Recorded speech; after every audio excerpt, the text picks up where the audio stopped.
رات کو برتن ڈھانکنا۔ بسم اللہ الرحمن الرحیم۔ السلام علیکم ورحمۃ اللہ وبرکاتہ۔ رات کو برتن ڈھانکنا۔ نبی اکرم صلی اللہ علیہ وسلم نے فرمایا، رات کو برتنوں کو ڈھانپ دیا کرو، مشکیزوں کا منہ باندھ دو، اس لیے کہ شیطان بندھے ہوئے مشکیزوں کو، بند دروازوں کو اور ڈھکے برتنوں کو نہیں کھولتا۔ اگر تم میں سے کسی کو کوئی چیز نہ ملے تو وہ برتن پر اس کی چوڑائی میں صرف ایک لکڑی ہی رکھ دے اور اللہ کا نام لے۔ رسول صلی اللہ علیہ وسلم نے فرمایا، برتنوں کو ڈھانپ دو، مشک کا منہ بند کر دو۔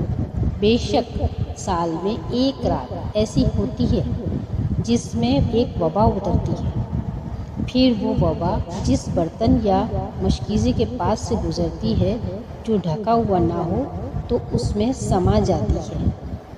اللہ تعالیٰ ہم سب کو یہ کام کرنے کی توفیق عطا فرمائے اور تمام بیماریوں سے دور رہنے کی توفیق دے، آمین۔